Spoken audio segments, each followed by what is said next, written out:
بسم الله الرحمن الرحيم. السلام عليكم ورحمة الله وبركاته. قدومية كحجيك اللبادة حسب وكلمية قدومية حسب وكلمية قبل كمرود الشيخ قدومية حسب وكلمية قبل كجبلي قدومية كحجيك قبل كجبلي سدوة وسارة عافماتك مشرحين تقولها ديجانك حسب وكلمية بعد ورباهنتا مرتشرف تكلك سوق غير بشيء لما أنتين. السلام عليكم ورحمة الله وبركاته. maanta waxaan isugu nimidnay xalfadii shaacinta ee murashaxiinta golaha deegaanka degmada Gabiley ee ka kooban 13 xubnood oo maanta 13 xubnoodba halkan ay fadhiyaan.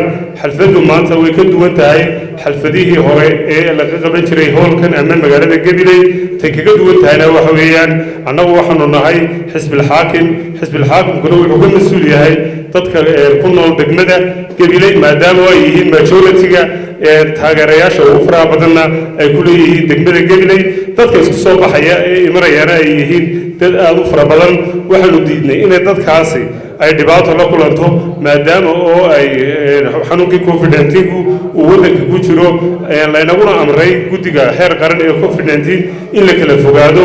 waxaanu turnay inaanu dadka iyaga isku soo dhoweyno oo meel isugu keeno maadaama oo taageerayaasheedu yihiin taageerayaasha gobolka Gabiley ugu faraha badan. أنا أقول لك شرحنا هاي حزب الحاكم ككلمية أو حزب هرمركا إجمهورية الصومالي لان أو ما أنت وحول الصومالي لان كقبتي لما أنت أي قرنت هاي لأنه هاي تاريخ أو كل هاي حزب قرن إجمهورية الصومالي لان مدري يحلك هاي هير كوجارسية ما أنت ضرب أمريو أو هير يسقفل لاجو أي قاعدة ما أنت degmada Gabiley haddaan soo noqono waxaanu arkaynaa inay maanta degmada Gabiley ay horumarka ugu faraha badan leh ku tallaabsatay intii xisbiga kulmiye uu talada dalka qabtay. taasi oo ku cadeynaysa maanta in leer security wadooyin laan iyo fara badan bilicdii magaalada adeegyadii bulshada dhammaanteed ay isaga filan yahay oo maanta Gabiley ay lahayd hal xanaano maantana ay leedahay afar xanaano oo dadka lagu daweeyo isbitaalkii guud oo shaqeynaya. maalintii kulmiye xilka qabtay isbitaalka Gabiley muu shaqeynayn laakiin maantana tuulo degmo miyid magaalo meel kasta waxbarasho iyo caafimaadba waynu isaga wada filaanay.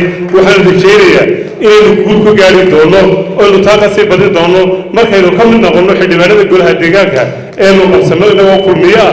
waxaan samayn doonaa horumar halkan maanta ka sii socda ee xisbiga kulmiye gaarsiiyey inaynu hore uga sii wadno oo kulmiye uu horumarka gaarsiiyo dhanka hadalkaan ugu dheereeyey.